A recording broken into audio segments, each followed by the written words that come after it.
اللهم صل وسلم وبارك على سيدنا محمد. ازيكم يا حبايبي؟ عاملين ايه؟ يا رب دايما تكونوا بخير وباحسن حال.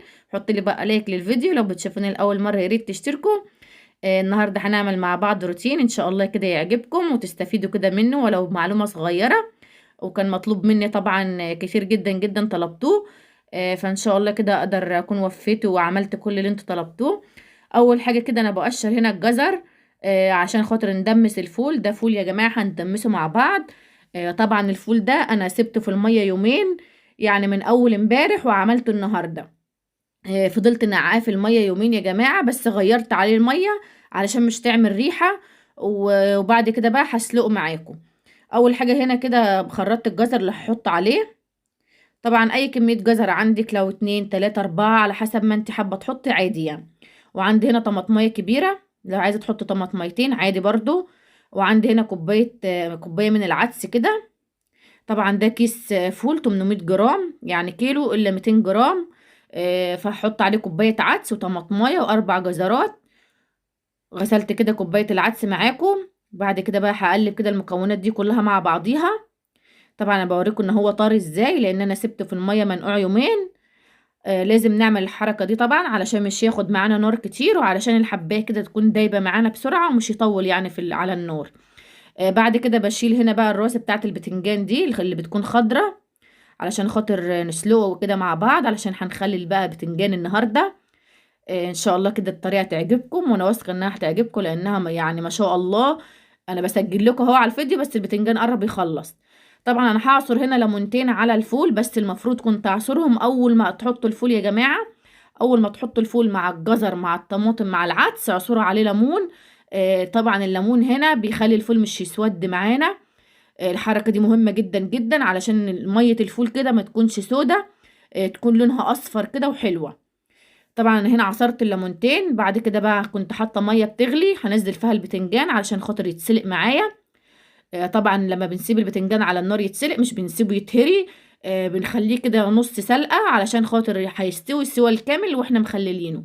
يعني هيكمل سوا في الملح يا جماعه. وكنت جايبه بقى لفت كده اهو، علشان خاطر نخلله طبعا مع بعض. مخلل اللفت ده بيكون روعة روعة روعة يا جماعة. لو أي حد مش جربه بنصحكم طبعا تجربوه إن شاء الله يعجبكم. وكنت جايبة معاها واحدة بنجر من الأحمر ده اللي بيخلي المية حمرا. أول حاجة بقى هنقطع كده مع بعض اللفت. أنا بشيل كده الراس اللي فوق واللي تحت، بس مش بقشره. طبعا في ناس بتقشر القشرة الخارجية دي، بس الصراحة أنا بحبها ومتعودة عليها من ستي أنا. مامة مامتي يعني كانت بتعمله بيها، مش كانت بتقشره. وكان بيكون جميل الصراحة. وبعدين برضو القشرة الخارجية دي بتدي اللفت لون، يعني بتدي مية اللفت لون. اللون البنفسجي اللي عليها ده بيخلي المية لونها. طبعا خرطت اهو مكعبات بالشكل ده. بتخرطي بقى الحجم اللي انت عايزاه والشكل اللي انت عايزاه. ولو عندك بقى المخرطة اللي بتكون مشرشرة دي، اللي بتخليه مشرشر كده بتكون افضل وافضل طبعا، بس انا ما عنديش. فخرطت عادي بالمكعبات كده بالسكينة. بعد كده قشرت البنجر هنا معايا، وحطيت القشر بتاعه في مية، نقعته في مية علشان خاطر المية ده هنستخدمها في المخلل. وبعد كده قطعته كده مكعبات علشان برضه هنحطه في المخلل. هنقطع بقى كده المكعبات كلها. شايفين انا بغطس كده القشرة في المية علشان طبعا المية ده هنستخدمها. ولو لاحظتوا ان المية اتلونت في ثانية ازاي، لان القشرة دي مفيدة يا جماعة. اي قشرة في اي فواكه في اي خضار هي اللي بيكون فيها الفايدة اصلا. كده خلاص البتنجان اتسلق معايا. طبعا زي ما قلت لكم مش تسلقوه سلق كامل علشان مش يتهري معاكم بسرعة وانتم مخللينه. خلوه كده نص سلقة او 3/4 سلقة، والربع اللي فاضل هيستوي في الملح. شايفين اهو، هو ده شكله بعد ما اتسلق. شطفته كده شطفة بسيطة علشان بس اهديه، لانه كان سخن جدا علشان احشيه يعني. بعد ما خرطت كده اللفت معاكم، رشيت عليه كده معلقة من الملح كبيرة. هقلبك فيها كويس جدا. طبعا الملح هنا مهم جدا ان احنا ننزل المية اللي في اللفت علشان خاطر ما يعملش طبعا معانا ريحة وهو متخلل. انا بقى ركنته كده على ما ينزل ميته. وجيت هنا علشان نعمل الدقة بتاعة البتنجان. طبعا انا عملت هنا راس ونص من التوم. طبعا البتنجان بيحب التوم اصلا، واي مخللات بتحب التوم. ببتدي كده افتح البتنجان معاكم. هفتحه كله بقى علشان احشيه. طبعا هو كان لسه سخن فقلت بقى افتحه بالسكينة كده. هفتح كل اللي عندي بقى كده. شايفين لو تحس ان هو مش مستوي سوا كامل اهو زي ما قلت لكم، علشان لسه طبعا احنا هنسيبه في الملح بقى وهو بيكمل سوا في الملح. عندي هنا بقى التوم، هحط كده التوم اللي انا عملته. وعندي هنا بقى فلفل احمر حامي. طبعا لازم طبعا يا جماعة فلفل احمر حامي ده في المخلل بيكون روعة روعة. لو مش بتحبوا الحامي خلاص اعمله بارد، بس لازم لازم فلفل احمر. لان الفلفل الاحمر بيخلي البتنجانية قلبها كده من جوه احمر. حطيت بقى هنا الفلفل كله، هحط الملح. يعني ايه، احنا كده بنتبل الفلفل بالثوم. واحط برضو كزبرة وشطة. طبعا الكزبرة في المخلل والشطة مش عليها اي اعتراض. وعندي هنا ليمونتين كده كبار هعصرهم. لو عايزة بقى تعصري ليمونتين 3 4 على حسب راحتك انتي. على العموم يعني المخللات او البتنجان كل ما تحطي له ليمون كتير كل ما بيكون احلى. مش عارفة انا قلت في الاول ليمون ولا قلت توم، انا حاسة ان انا اتلخبطت. كده بعد ما عصرت الليمونتين كلهم بقى هفرم كده الدقة اللي عندي دي. بس طبعا انا بنضف كده اي حاجة انا عصتها الاول. هو ده بقى شكلها. طبعا احنا مش بنفرمها فرم كامل يعني ان هي تنزل ميتها، لا احنا عايزينها تكون فيها خشنة شوية. جبت بقى هنا الطبق اللي انا هحط فيه البولة دي بولة ازاز كده. دي اللي انا هخلل فيها البتنجان. هبتدي بقى احشي كده الدقة اللي ريحتها فظيعة دي يا جماعة. يعني توم بليمون بكزبرة بشطة بملح، يعني والله العظيم تتاكل نية. هبتدي كده احشي الكمية كلها. طبعا احنا اكلنا منه اصلا في نفس اليوم، وانتوا برضه هتشوفوا معايا في الفيديو. هو ده اليوم اللي احنا طلعنا فيه بره، اللي انتوا الفيديو اللي انتوا شفتوه امبارح اللي احنا اكلنا فيه البتنجان. فهو ده هو نفس اليوم. هخلص بقى الكمية كلها كده. كده خلاص انا خلصت البتنجان كله اهو. طبعا انا اتعمدت ان انا افوض من الدقة دي لان انا هستخدمها برضو في بقية المخللات اللي عندي. زودت كده شوية مية. طبعا زودت عليها شوية مية كده وبعد كده هعصر عليها ليمون. زي ما قلت لكم الليمون في البتنجان بيخليه تحفة تحفة. فكتروا بقى ليمون على قد ما تقدروا. هظبط برضو الملح بتاعها. طبعا انا بحط ملح وبدوق على حسب ما انا عايزة يعني. بنخليه مظبوط يا جماعة. وحطيت برضو كزبرة تاني اهو. دي بقى المية اللي احنا هنغطي بها البتنجان. انا كده بدوقها يا جماعة كده لقيتها مظبوطة خلاص، كده هغطي بقى البتنجان بالمية اللي عندي دي. شايفين بقى الطريقة سهلة وبسيطة ازاي، ما اخدتش مننا اي وقت. يعني في ثانية انا كنت بعمل كذا حاجة مع بعض. فهو ده بقى الشكل البتنجان معانا، شايفين الجمال. يعني والله الشكل اصلا بيحكي عن نفسه مش محتاج اي كلام كتير. طبعا هحط بقى على وشه كده شوية زيت زيتون، طبعا زيت الزيتون حلو. بيدي طعم حلو في المخللات وبيحفظ برضو المخلل. يعني بيحفظه معانا لأطول فترة ممكنة. كده احنا خلصنا بقى من اول حاجة نركنها على جنب. ونشوف بقى اللي بعدها. عندي هنا قرنبيطة، انا طبعا بعشق مخلل القرنبيط. يعني حتى لما كنا في مصر لما كنا بنجيب مخلل جاهز من بره. كان بيكون فيه قرنبيط، كنت بفضل كده انقي القرنبيط من المخلل واكله انا. يعني كنت باكله بسرعة قبل ما اي حد ياكله. الصراحة يعني بعشقه جدا جدا.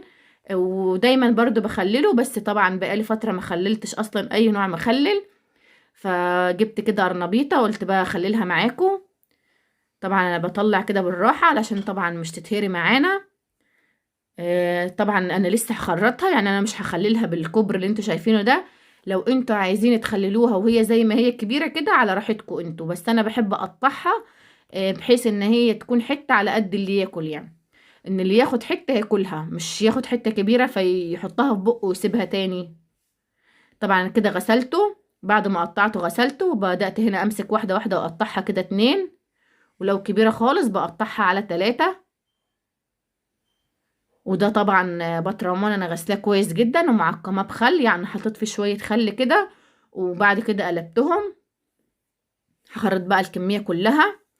جبت قرنين فلفل كده احطهم معاه، هيدي يعني شكل جمالي. وطبعا الفلفل المخلل برضو مش عليه اي كلام، بيكون طعمه حلو خالص، يديها حرارة كده، هيدي القرنبيط حرارة كده بطعم. دي بقى بقية المية اللي قلتلكوا عليها. السحر كله يا جماعة في المية دي، في الدقة اللي احنا عاملينها دي. زودت هنا بقى شوية سكر، حطيت معلقة كبيرة كده من السكر، وهزود برضو ملح تاني لان انا لسه هزودها مية. هحط شوية كزبرة. المية دي يا جماعة، المية اللي فيها فلفل بتوم بليمون دي وهم وهم وهم على المخلل. يعني دي فيها فلفل بتوم بليمون بكزبرة بملح. دي المية بقى اللي احنا نقعنا فيها القشر، شايفين لونها بقى عامل ازاي؟ فضيتها كلها كده. واحط برضو كام قطعة كده من البنجر اللي عندي، علشان خاطر البنجر طبعا بيدي لون كده حلو في المية، وبيخلي طعم المخللات حلو. حطيت 3 فصوص من التوم برضو، 3 فصوص توم صحيح كده عليهم. هنغطي بقى كده المخلل اللي عندنا بالمية. طبعا لما نيجي نخلل اي نوع مخلل، لازم الراعي ان احنا نغطيه بالمية علشان ما يعفنش معانا من فوق. هحط برضو شوية زيت كده على الوش. زي ما قلت لكم ان الزيت، لو مش عايزة زيت زيتون حط زيت نباتي عادي. الزيت بيحفظ معاك اللي مخلل ان هو ما يعملش طبقة عفونة من فوق. هقفل بقى كويس كده البطرمان، وده بقى تاني نوع كده خلصنا منه. كده يعتبر دي تاني حاجة كده خلصنا منها. انا بقى برج البطرمان كويس جدا علشان الملح وكل حاجة حطيناها تتوزع كويس جدا على المخلل كله. هو بدأ شكله. يا رب بس تكونوا فاهمين مني، ما كنش بتكلم بسرعة. انا طبعا بتكلم علشان الحق اكون ماشية مع المشاهد اللي انا شايفاها. كده بقى شايفين الليفت اللي عندنا نزل مية قد ايه اهو. دي المية اللي هو نزلها من الملح اللي احنا حطيناه عليه. هروح بقى اقلب المية دي واشطفه. انا كده قلبت المية ووديته كده شطفة تحت الحنفية. هحط هنا بقى كمية اللفت اللي عندنا. كل ما احط شوية هحط شوية من البنجر اهو. هحط شوية برضو كده في النص. هرجع بقى اكمل بقية الكمية اللي عندي. هحط برضو فلفل كده على الحرف. هنكمل الكمية كلها بقى. هنحط بشوية بنجر تاني، وكام فص كده من التوم، 4 فصوص كده من التوم صحيح برضو. انا طبعا كنت واخده شويه ميه من الدقه اللي احنا عملناها للبتنجان، فاخدتها كده علشان خاطر احطها على اللفت. هحط هنا معلقتين من السكر. طبعا السكر على المخللات بيدي قرمشه، بيحفظ ان المخلل اللي عندنا يكون بقرمش. حطيت شويه ملح وشويه كزبره وشويه شطه تاني اهو. هملاها بقى ميه. هقلب بقى ادوب كده التوابل اللي انا حطيتها علشان خاطر ايه نقلب الميه دي على المخلل. هنغطيه بقى بالميه كله كده تاني. وده كده يكون تالت نوع معانا خلص. شايفين بقى؟ والله العظيم مش في اسهل من كده. يعني عملنا 3 انواع مخلل في ثانيه ازاي، ما اخدوش مش اخدوا مننا اي وقت ولا اي مجهود. وطبعا احنا اي بيت بيحب المخللات، واي اكله كده تحب تحط جنبها طبق مخلل تفتح نفسك. فشايفين بقى الجمال يا جماعه؟ تحس ان انتوا كده عايزين تاكلوا منه دلوقتي، مش تصبروا ان هو يتخلل. شايفين بقى البتنجان؟ طبعا البتنجان في ناس اصلا بتعمله زي كده وبتاكله في يومها، يعني مش بتستنى عليه ان هو يتخلل. انا قلت كده اقلب الفول بقى. شايفين لون المية عامل ازاي؟ المية لونها اصفر وجميل ازاي يا جماعة؟ طبعا ده علشان حطينا عليها ليمون. لو مش حطيتي ليمون هتلاقي ان المية دي لونها اسود، يعني هتلاقي المية دي مش صفرة زي ما انت شايفاها كده. فهو ده بقى فايدة الليمون. طبعا انا كنت بقى مخمرة برضو مع الفول اللي احنا بندمسه، وخمرت كده فول من ده علشان خاطر اعمل طعمية. قلت بما اني بقى عاملة مخللات وعاملة فول مدمسة فول، فلازم طبعا الليلة دي هنعمل معاها طعمية كده، عشان لما نيجي نعمل طبق الفول كده بالبصل بالطماطم كده بالفلفل، يكون جنبه طبق طعمية. فأكلة كده تفتح النفس. هقشر هنا البصل طبعا، وهقشر برضو نص راس توم كده. وعندي هنا الخضرة، عندي شبت وبقدونس علشان خاطر نحط على الطعمية. لا، عندي شبت وكزبرة مش بقدونس. عندي كزبرة وشبت يا جماعة. قشرت كده نص راس التوم علشان خاطر نعمل بها الطعمية. وعندي هنا بصل، طبعا البصل كان صغير عملت كده 4 صغيرين. لو عندك البصل كبير اعملي بصلتين 2 كفاية. طبعا الفول ده انا كنت نقعاه يوم، يعني عملته امبارح وخمرته في المية من امبارح والنهاردة عملته. لازم ننقع الفول طبعا علشان خاطر يكون حلو معانا ومش يبوظ برضو معاكم الكبة. حطيت كده شوية من الفول عليها شوية من الخضرة، عليها بصلاية كده وكام فص من الثوم. ده كده دور كده شوية مية برضو صغيرين يدوبهم بس يمشوا الكبة يا جماعة. ما تكتروش مية في عجينة الطعمية، علشان لو كترتوا لما تيجوا تعملوها في الزيت هتتهري معاكم، هتتفتفت معاكم، يعني مش هتلاقوا فيها طعمية اصلا. فنراعي حتة المية دي واحنا بنعمل الطعمية. كده شايفين بقى اول دور خلص معايا ناعم ازاي وتقيل. لو لاحظتوا السمك بتاعها تقيل مش خفيف. فهو ده السمك المظبوط اللي انتوا تعملوه. حطيت كده تاني دور، كل دور طبعا بحط عليه بصل وتوم وخضرة، نوعين كده من الخضرة، من الشبت والبقدونس، وشوية مية صغيرين. طبعا انا هحط مية بس قلت اضربها كده الاول، كده انا خلاص خلصت كمية الطعمية كلها اللي عندي. هنبتدي بقى نكيسها. بتحط بقى على حسب الافراد اللي عندك وعلى حسب ما انتوا هتاكلوا وعلى حسب ما انت عايزة يعني. حط بقى في الكيس زي ما انت عايزة. طبعا الكيس ده 800 جرام، برضو كيس الفول ده 800 جرام. وعلى فكرة الفول اللي احنا مدمسينه ده لو انت مش عايزة تحط عليه عدس زي ما انا حطيت ممكن تحط عليه فول من بتاع الطعمية. بس طبعا انا ما بحبش احط عليه فول من بتاع الطعمية لان هو اصلا فول. فهو بيكون اصلا فول، فاحنا لو حطينا عليه فول تاني الصراحة انا ما بحبش الحركة دي. فانا بحب احط على عدس. طبعا الفول استوى هنا معايا خلاص، شايفين بقى شكله عامل ازاي. الحباية بقت دايبة يا جماعة، دايبة دايبة. انا طبعا اول حاجة بدأت بيها الفول على ما خلصت المخللات اللي عندي وخلصت الطعمية كان الفول اصلا استوى.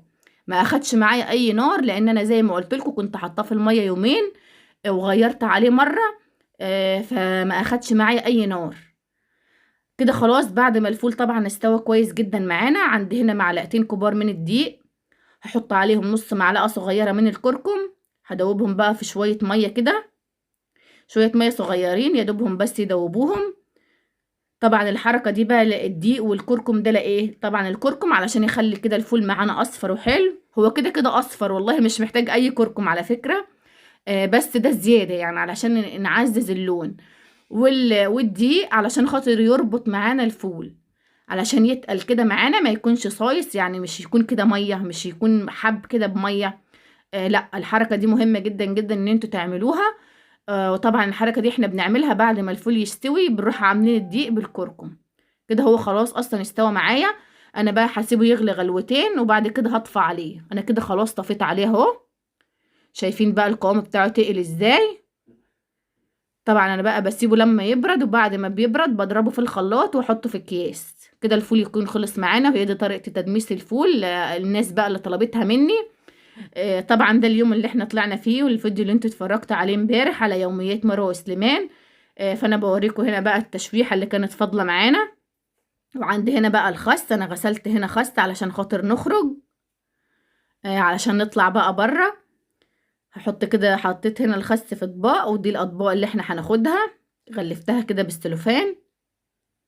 انا قلت بقى اما اصور كده معاكم واحنا طالعين يعني من ضمن اليوم. فبوريكم يعني ان انا قبل ما اطلع اشوفوا انا عملت كام حاجة قبل ما اطلع.